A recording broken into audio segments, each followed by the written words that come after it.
Assalamualaikum teman-teman, Insya Allah dalam video kali ini kita akan membahas pelajaran Nahu dengan tema huruf-huruf athof beserta fungsinya. Dalam pembelajaran kali ini, kalian akan ditemani oleh Kak Syifa Azkia. Oke teman-teman, sebelum kita masuk ke materi, yuk kita kenalan dulu sama yang namanya huruf athof. Jadi, huruf athof itu adalah kata sambung atau penghubung dalam bahasa Arab. Fungsinya, huruf athof adalah menghubungkan dua kata atau lebih dari sebuah kalimat.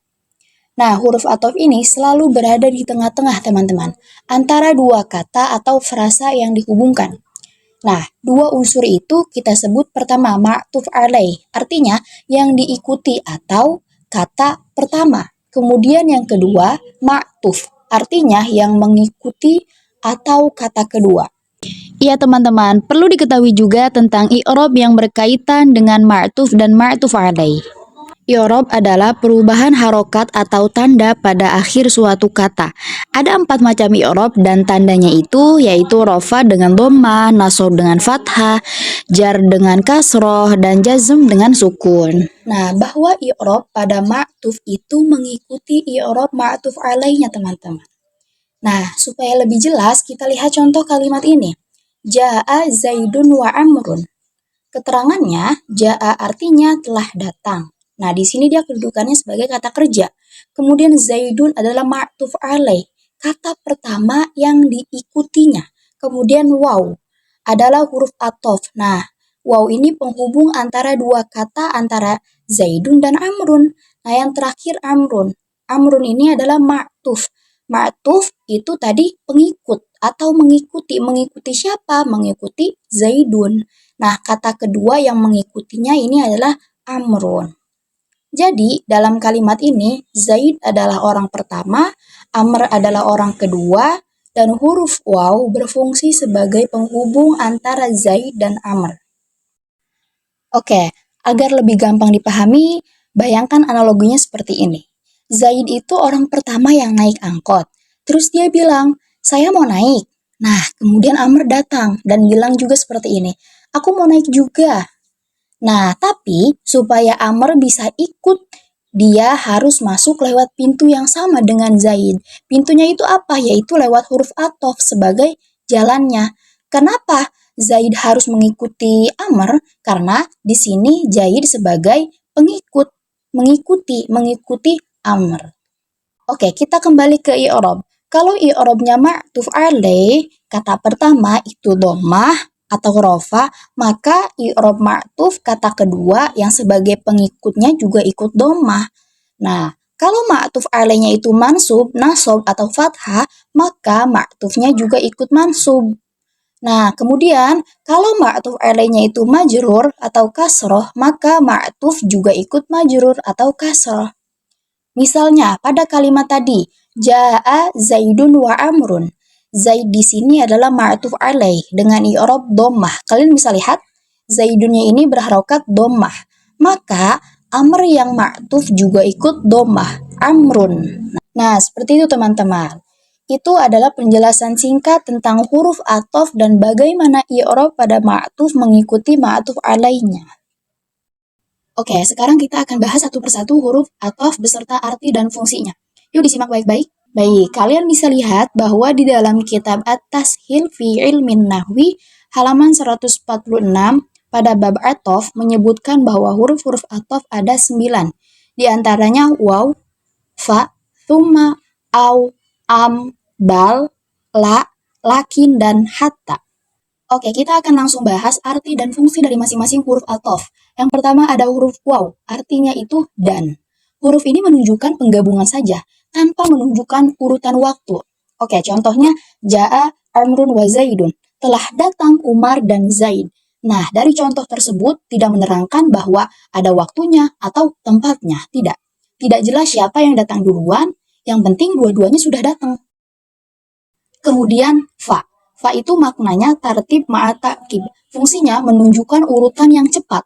Misalkan, dakhala thalibun fa ustadzun. Artinya telah masuk murid setelahnya ustadz. Jadi dari kalimat ini menunjukkan bahwa si murid masuk, kemudian langsung ustadznya juga masuk, tanpa diselangi siapapun. Nah, gampangnya seperti ini. Jadi setelah murid itu masuk, kemudian ustadznya itu ada di belakang murid tersebut ikut masuk juga. Seperti itu. Kemudian thumma. Thumma ini artinya kemudian, tapi dengan jeda. Oke, menunjukkan urutan waktu juga, tetapi dengan jeda atau selang waktu, yaitu tartib ma'atarohi. Contohnya, akhadtu al-qalama thumma al-haqibah. Aku mengambil pulpen, lalu setelah itu tas. Contoh lainnya, akaltu al-fakihatu thumma ruzza. Aku makan buah, kemudian nasi. Nah, kita bisa lihat bahwa aku makan buah, kemudian nasi. Nah, kalau gitu jeda atau langsung? Nah, dijeda dulu betul. Makan buah dulu dihabiskan, kemudian baru nasi. Di sini jelas ada jeda waktu antara buah dan nasi. Makanya kita pakainya thumma, bukan fa. Berbeda dengan fa. Kalau fa ini tadi artinya kemudian, tetapi tidak ada jeda. Kalau thumma itu artinya kemudian, tetapi dijeda dulu. Seperti itu, teman-teman. Kemudian, au. Au ini adalah at-takhir. Artinya atau, pilihan. Nah, ini menunjukkan takhir, pilihan, dan boleh pilih salah satu. Boleh juga tidak memilih dua-duanya. Apa sih maksudnya? Oke, contoh. Unzur ilal qamar awin nujum. Lihatlah ke bulan atau ke bintang. Nah, dari contoh ini, kamu bisa pilih salah satu atau bahkan nggak pilih dua-duanya. Misalnya, kamu malah pilih melihat awan, tidak milih melihat bulan ataupun bintang. Oke, seperti itu. Kemudian, am. Nah, am ini artinya juga atau, tapi beda fungsi, teman-teman. Nah, kalau am ini untuk tolab at-ta'yin, yaitu meminta pilihan tegas antara dua hal saja. Tidak boleh pilihan yang lain. Ini juga maksudnya seperti apa sih? Oke, contohnya atuhibbu tuffaha am al-inaba. Artinya kamu suka apel atau anggur. Nah, di sini kamu wajib milih salah satu. Gak boleh jawab pilih mangga. Iya. Jadi ada pilihan apel atau anggur. Nah, kamu harus pilih salah satu. Kamu gak boleh pilih selain apel dan anggur. Jadi antara am dan au itu memiliki arti yang sama atau tetapi memiliki beda fungsi, teman-teman. Kalau au itu bebas memilih, boleh milih yang lain, sedangkan am harus milih salah satu, harus tegas, harus memutuskan. Pilih salah satu. Seperti itu. Kemudian bal. Bal kita artikan bahkan. Al-adul anis sabiq. Artinya lebih baik dari yang sebelumnya. Contoh, istaro itu kolaman. Aku membeli pulpen, bahkan membeli buku juga. Maksudnya gimana? Oke, contoh.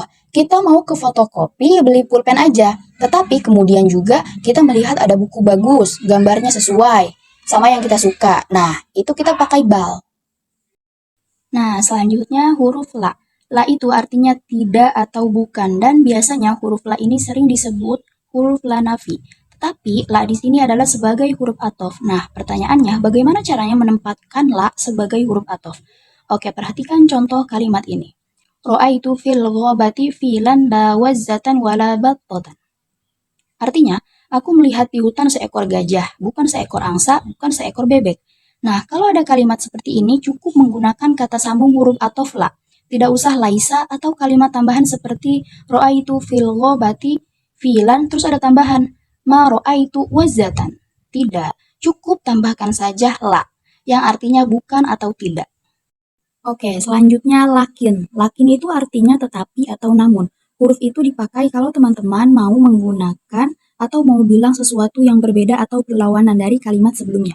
Contoh, Zaidun mujtahidun lakin Amrun kaslan. Nah, artinya Zaid rajin tetapi amat malas. Jadi, kalau teman-teman mau menggabungkan dua hal yang berbeda, contoh yang satunya baik dan yang satunya kurang baik, atau kata yang negatif dan yang positif, kalian bisa pakai lakin yang artinya tetapi, itu sudah cukup. Oke teman-teman, pembahasan kita yang terakhir yaitu hatta. Hatta itu artinya hingga atau sampai. Ya teman-teman, hatta ini bisa digunakan untuk yang berkaitan dengan waktu dan urutan kejadian. Yang pertama, berkaitan dengan waktu, contohnya hafidhtu ad-darsa hatta laili. Aku menghafal pelajaran sampai malam. Di sini hatta menunjukkan batas waktu kegiatan, yaitu menghafal pelajarannya sampai malam.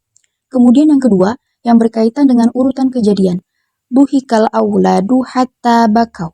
Artinya, anak-anak tertawa hingga mereka menangis. Nah, di sini hatta menunjukkan urutan kejadian tertawa sampai akhirnya mereka menangis. Oke, seperti itu teman-teman. Alhamdulillahirrabbilalamin, selesai sudah pembelajaran pada video kali ini. Semoga ilmu yang disampaikan mudah dipahami dan dapat pula teman-teman amalkan. Syukron, wassalamualaikum warahmatullahi wabarakatuh. Barakallahu fiikum.